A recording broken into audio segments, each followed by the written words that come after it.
Salam sejahtera dan selamat datang sekali lagi ke channel ini, Currents via MY. Channel yang selalu membongkar kebenaran yang disembunyikan, mendedahkan apa yang tidak berani diungkapkan, dan menyoal kepimpinan yang tidak boleh disoal. Pada video kali ini kita ingin cakap terus teranglah. Cukuplah dengan permainan silap mata politik. Cukup dengan alasan yang basi. Persoalannya, siapa sebenarnya yang musnahkan Sabah? Baru-baru ini Datuk Masidi Manjun membuat kenyataan yang mengundang perdebatan hangat. Katanya kerusakan jalan raya, gangguan bekalan elektrik, dan krisis air di Sabah adalah berpunca daripada kegagalan Kerajaan Persekutuan. Bunyi macam meyakinkan, tetapi apabila kita kupas betul-betul, ada sesuatu yang pelik.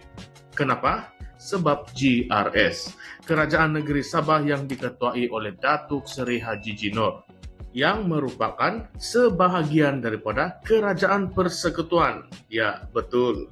GRS dan Pakatan Harapan berada di dalam Kerajaan Perpaduan yang diketuai oleh Datuk Seri Anwar Ibrahim. Jadi kalau Putrajaya gagal bantu Sabah, bukankah GRS juga bersalah? Takkanlah bila ada jawatan dan kuasa dalam kerajaan pusat, semuanya manis dan mesra. Tetapi bila rakyat marah pasal kemudahan asas, terus lempar salah ke atas. Kita tanya lagi, kalau benar GRS tidak ada kuasa untuk menyelesaikan isu rakyat, kenapa dulu GRS dengan bangga berkempen bahwa hubungan mereka dengan Kerajaan Persekutuan akan membawa kemajuan besar kepada Sabah? Ingat lagi, masa awal 2023 ada kenyataan-kenyataan daripada pemimpin GRS yang mendabik dada kononnya hubungan istimewa dengan Putrajaya akan membawa lebih banyak peruntukan, lebih banyak projek pembangunan. Sekarang bila jalan macam keropok yang patah, elektrik asyik blackout, air pula macam nasib, kadang ada, kadang tiada. Selepas itu terus salahkan Persekutuan. Mana pergi semua janji-janji manis yang dulu? Dalam isu tenaga, contohnya, GRS dengan selamba menyalahkan TNB dan hak milik SESB.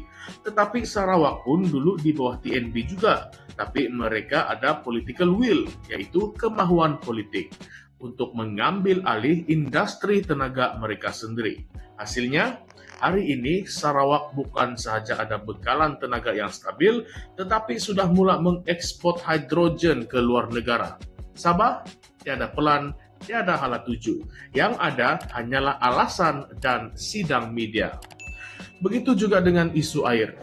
Masih dikata puncak masalah sekarang ialah kerajaan dulu yang tamatkan konsesi air. Tetapi dia lupa, atau mungkin sengaja buat lupa, tentang skandal Watergate Sabah pada tahun 2016.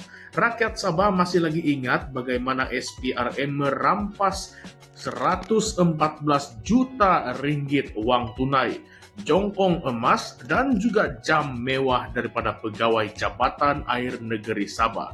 Memang rasuah tahap gila. Duit yang sepatutnya untuk membina pipe air bersih ke kampung-kampung luar bandar lesap dalam akaun pribadi. Yang peliknya, selepas skandal ini meletup, senyap terus. Tiada sebarang tekanan politik untuk membawa dalang-dalang ini ke muka pengadilan. Tiada tindakan terhadap menteri yang terlibat. Persoalan kita, adakah kerana ada tangan-tangan di dalam GRS sendiri yang mahu cerita ini tutup? Dan bila kita bercakap soal jalan raya yang setiap hari pecah, rosak, berkelopak macam kawasan perang, GRS tetap guna skrip yang sama.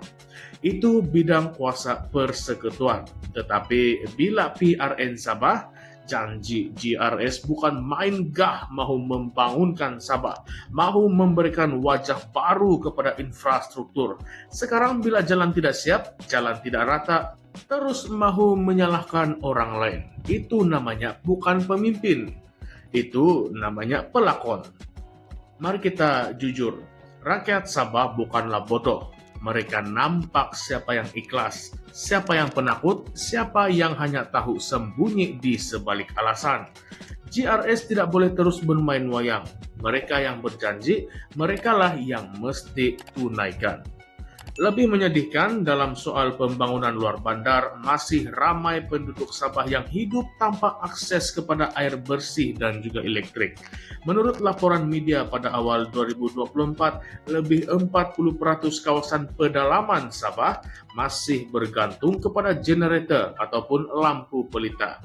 Banyak lagi sekolah-sekolah yang daif, hospital kekurangan dokter, jalan ke klinik pun macam trek 4x4 Borneo Safari, di mana peruntukan yang sudah dijanjikan. Masalahnya bukan kuasa, tetapi keazaman. Bukan bidang kuasa, tetapi ketakutan ambil risiko politik. Kalau benar GRS mewakili rakyat Sabah, kenapa tidak perjuangkan autonomi penuh untuk pengurusan utility negeri? Macam yang dilakukan oleh Sarawak, kenapa tidak desak Kerajaan Persekutuan untuk segera tunaikan tuntutan MA63? Kenapa tidak berani menekan Kabinet Pusat yang mereka juga duduki? Sekarang mari kita bincang pula tentang perkara yang paling panas. Adakah GRS sebenarnya sedang melindungi kepentingan tertentu dan bukan rakyat Sabah? Kenapa kita tidak dengar suara tegas GRS dalam isu pemberian hasil petroleum? Di Sarawak, Premier Abang Jo tegas memperjuangkan hak negeri sehingga menubuhkan Petros, syarikat minyak milik negeri yang kini aktif dalam industri minyak dan gas. Sabah pula diam. Sedangkan hasil minyak Sabah menyumbang lebih 10 bilion setahun kepada kerajaan pusat, tetapi pulangan kepada negeri hanyalah sekitar 5%. Kenapa tiada usaha untuk menubuhkan contohnya Petro Sabah? Kenapa pemimpin GRS takut menuntut hasil minyak yang sepatutnya jadi hak Sabah? Takut dengan siapa? Anwar, Petronas, ataupun takut terputus kontrak dan jawatan? Dan mari kita tanya satu lagi soalan berani mati. Nah, berani mati sudah. Adakah GRS hari ini hanyalah boneka kepada Kerajaan Persekutuan? Kalau betul GRS adalah wakil rakyat Sabah, kenapa perlu tunduk? Kenapa perlu takut? Perlu terlalu takut untuk bersuara dengan lantang? Kenapa terlalu bergantung kepada restu Putrajaya untuk membuat keputusan? Di manakah prinsip Sabah for Sabahan yang selama ini dilaung-laungkan semasa kempen? Jadi, rakyat Sabah, kita mahu terus ditipu dengan alasan basi ataupun kita mahu bangkit? Tanya, siapa sebenarnya yang sabotaj negeri kita?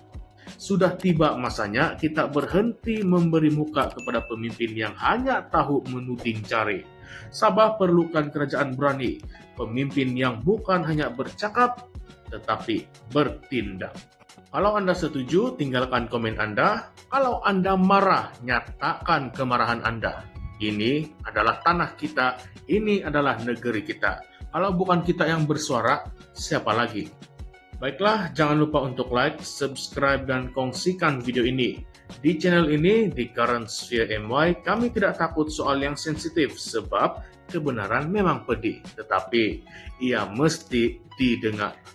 Terima kasih karena telah menonton. Kita jumpa lagi di dalam video ulasan yang akan datang dengan satu lagi persoalan yang pasti buat ramai tidak senang duduk. Salam sejahtera semua, salam perjuangan, salam reformasi. Sekian sahaja, terima kasih.